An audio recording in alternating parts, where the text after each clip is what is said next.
Welcome back to the Ben Burnett Show on Extra 106.3, Atlanta's only news and conservative talk station. My guest for the second segment today is a guy I've known for a long time who got brave enough to put his name on the ballot to run for State House in the Georgia General Assembly. Jack Miller. Jack, welcome in. Thanks, Ben. Appreciate you having me in this morning. And it's always good to be across the table from you and talk politics. Are you nervous? Not at all. Not at all. I didn't know if there's a lot of earned media out there in a state house race. No, you're one of the only radio shows that would take me in this morning. So thanks for having me. Talk to me. We'll hit the high notes, man. Where did you grow up? What got you interested in politics? Where did you go to school? How's your mom and them? Yeah, the whole thing. All great questions. So grew up right here in our State House district. So I grew up in Milton, went to Milton High School. My wife and I both did. We're high school sweethearts. I got involved in politics when I was 14 years old. I was very passionate about the issues, knew who I wanted to vote for. It's not a good idea to let 14-year-olds vote, and I'll stand firm on that. But I decided that the next best thing that I could do was go out and convince somebody to vote the way that I would. And so what that has created is a 10, 11-year involvement in politics. And so I went out and started knocking doors at the bottom of the campaign as a volunteer, as an intern, and really fell in love with talking to my neighbors and learning what issues impacted them, where they saw that government could improve and honestly get out of their lives and get out of the way for them to make a living for their family. And I think, the government that governs best is the government that governs least. And that's my ruling philosophy. Well, you live in about the nicest part of the entire state of Georgia. Tell me about what makes Milton special. Yeah, so Milton is very special, but I'll also have to say that the district's a lot larger than Milton. So we have Alpharetta, Roswell, the city of Mountain Park, and then part of southeast Cherokee and Freehold. Oh, it's huge. It's a large district. So there's about 60,000 residents, 40,000 households, give or take. It is the best place in Georgia to live, work, and raise a family. Very fortunate to have grown up there. I graduated from Georgia. My wife and I both did, and we knew that's where we wanted to start our family. And so we moved back there. It's the first thing we did.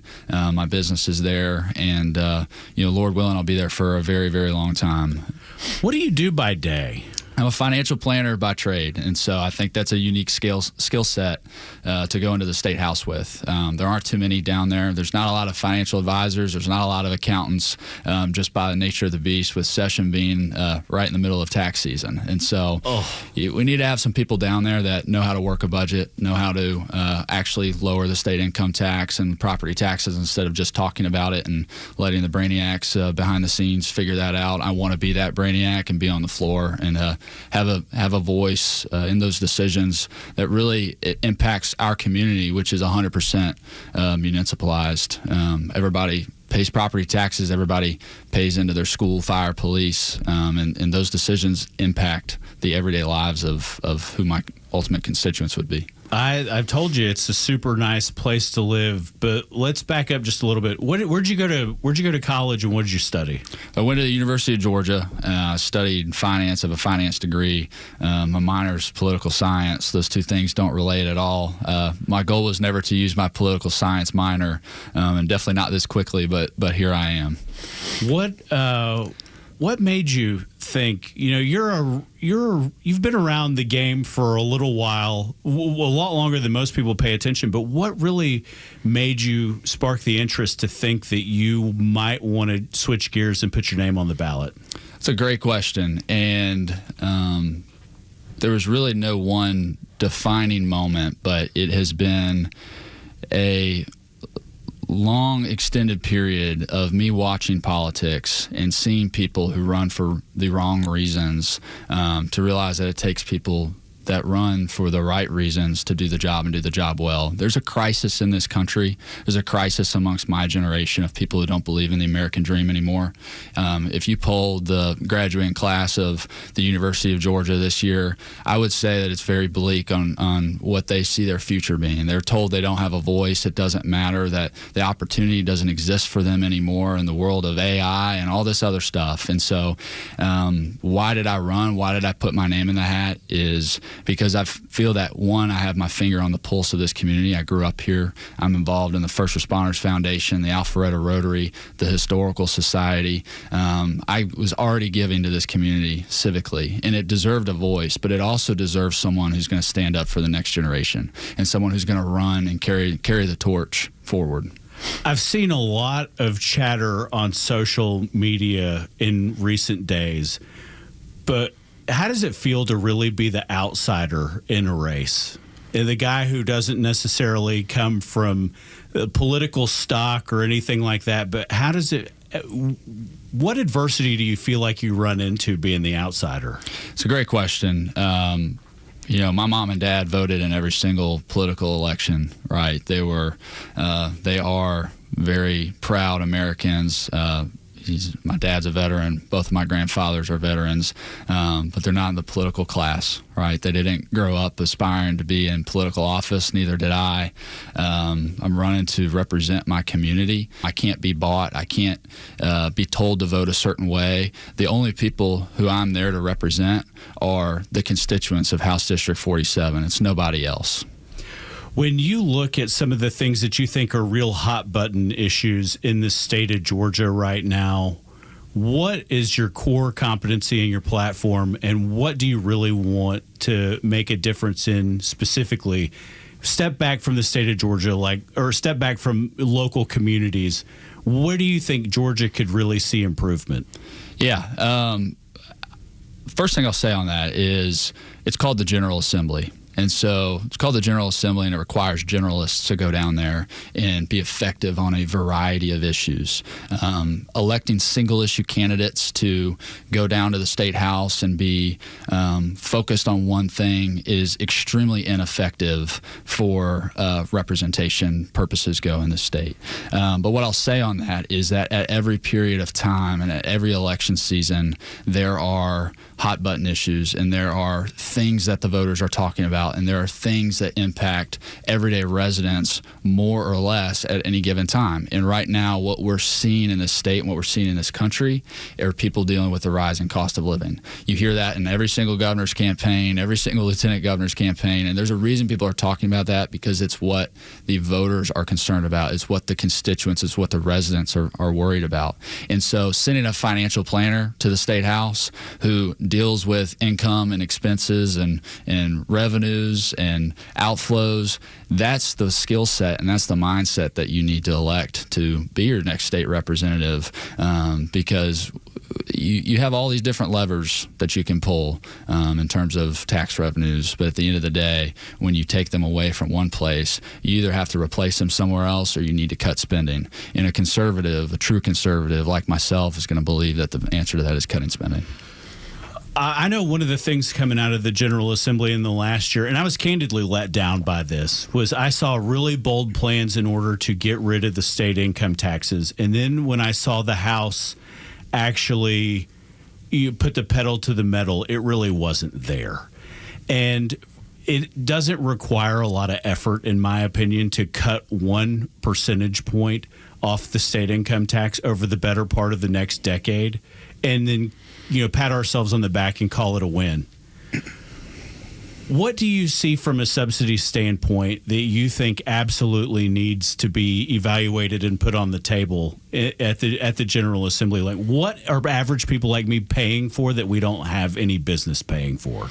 There's a lot of things. A lot of the discussion right now that you're seeing on mailers or TV ads or Instagram ads, whatever it might be, you're hearing about the income tax, you're hearing about the property tax. And those are two big things. But the hidden driver of cost of living increases in the most expensive thing that you and I deal with every day is burdensome, unnecessary government regulations. full stop. And what that looks like is, I was talking to somebody in Milton, and they have a 14-stall horse barn in true Milton fashion, and they built it. They have plenty of property. They got a 2-acre pond on the property at the lowest point. And so what happens with the stormwater? It goes to the lowest point, but the government came in and said, no, you need to build a separate retention pond over here, and all this underground culverts and water systems. It's ridiculous. It's for ridiculous. A working farm. For a working farm, okay? And, you extrapolate that out across the state of Georgia, and we talk about this extrapolated out across the country. You have China coming in and buying up our farmland. You have corporations coming in and buying up single-family homes, and you have them buying up and institutionalizing farmland. Well, you can't make it any harder for the everyman to succeed, because the government's telling you what to do at every single corner. Yeah, and hedge funds control the rest. Exactly. And so it's a slippery slope. It's things that don't get talked about, that need to get talked about, because that's what increases. This farmer has to pay $100,000 to put in this underground drainage system, whatever it is.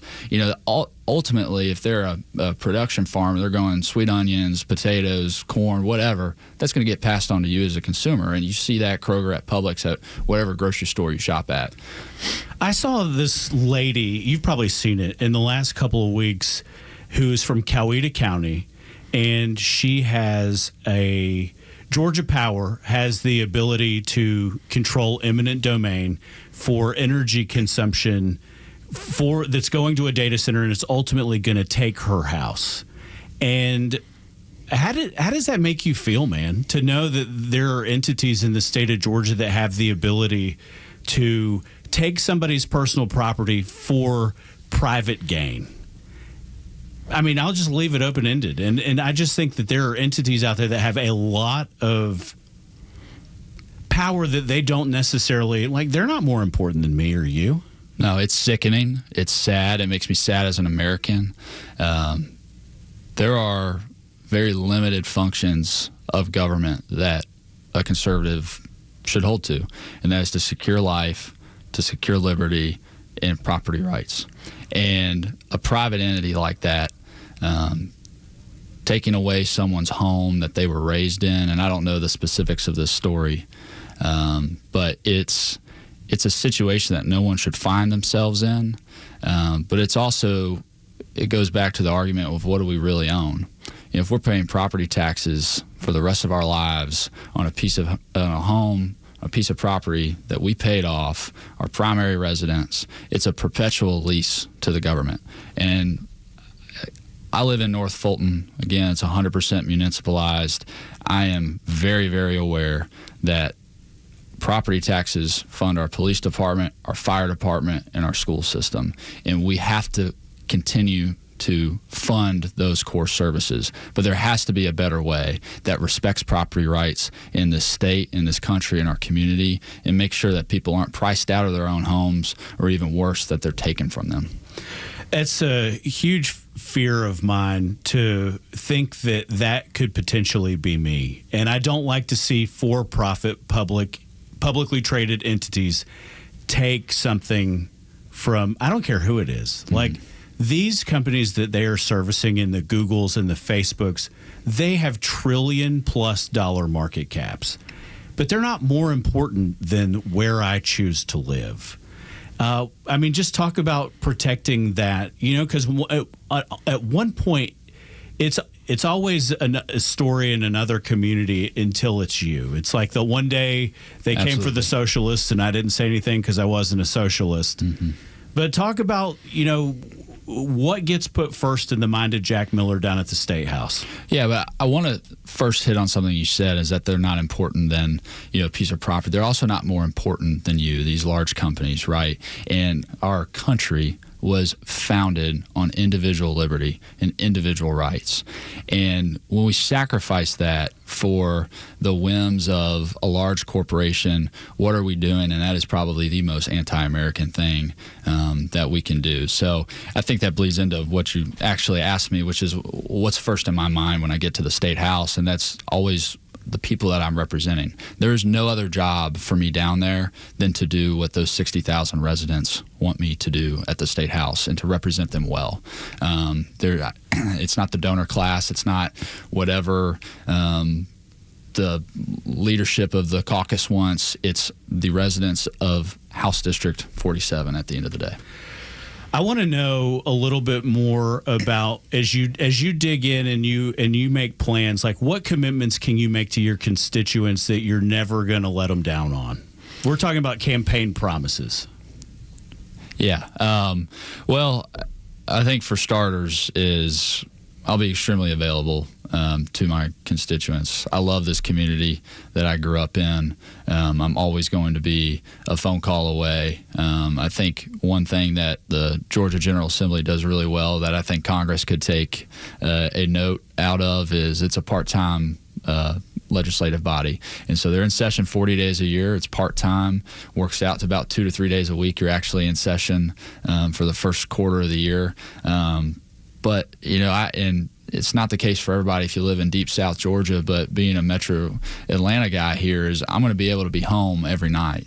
I'm going to shop at the same grocery store that I shop at. I'm going to continue to go to church at the same church that I worship at on every Sunday. I'll be involved in the same charities that I'm already involved in. I'll continue to be involved in. So I'll never lose what the community is asking for. And so that's my commitment to my neighbors. What if there's some question I didn't ask or something that you wanted to talk about, something that you wanted to put out there for voters to understand about what makes you different as a conservative outsider in a race full of a ton of corporate money? What do you want people to know about you that separates yourself from everybody else? I think at the end of the day, what I want people to know most about me is my heart and my desire to represent the community. I don't need this. I've had a great career, newly married. This wasn't in the cards. This is not a box to check for me. It's a way to serve. And what I like about the State House is that you're not getting CNN hits. You're not getting Fox News hits. You better not. You're not getting the local news. Yeah, better not. You're not getting the local news to call you either, right? A lot of people don't know what goes on at the State House, and it's a way to labor quietly for your neighbors. It's not glamorous. I don't look for the spotlight. I look to serve. Talk about the difference between people get lumped in the bucket. Like you're a Republican, you're a Democrat, and they think that whether you're a local or a state or a congressman, they think that they're all the same. Talk about the differences between what happens in Congress and what happens in the Georgia General Assembly, and truthfully, what makes you sick about the Republicans in Washington? Yeah, the best comparison, everybody I meet that has never voted for a state house candidate before, and I've been honored that a lot of those first-time state house voters are selecting our name on the ballot, but I go, what do they do in the State House? The best comparison for that is it's like Congress at the state level. It's the best comparison, but it's so very different. Your congressmen are in session all year. They're in session year-round. And they spend money we don't have. They have recesses. They spend money we don't have. They're focused on federal policy. There might be grants that they can bring back to their district, but in most cases it's things across the country. You talk immigration, foreign policy, federal tax policy. But the state, most of the roads that we drive on, the roads that I drove on to get here today to the studio, were state roads, state maintained roads. And your state legislative body, your state house, your state senate, and the entire state government control your state income taxes, in charge of your schools, in charge of your roads, in charge of the water. And it really impacts your neighbors, impacts your community, and that and your local city council, your local county commission are really the two bodies that directly impact your quality of life every single day. And so if you boil my platform down to just a catchphrase, it would be that I'm running to increase and improve your quality of life. I don't want the government to get in the way of you, of your business, the right for you to make money for your family, and to raise your family the way that you see. The government should be out of that. Well, Jack, tell everybody how they can find you on social media, so on and so forth. Yeah, my campaign website is jackmillerforgeorgia.com. Very easy to remember. Instagram and Facebook are both Jack Miller GA. We have a runoff on June 16th. Early voting will start on June 8th. And we are on a full sprint to that deadline. We missed the runoff, or avoiding a runoff, by 39 votes. So we were the top vote getter by far, and we intend to be again here in a couple weeks. This has been another episode of the Ben Burnett Show. I hope you guys have a great afternoon. We will catch up with you in just a little bit. Thanks again to Jack Miller. Have a great day, everybody. Thank you, Ben.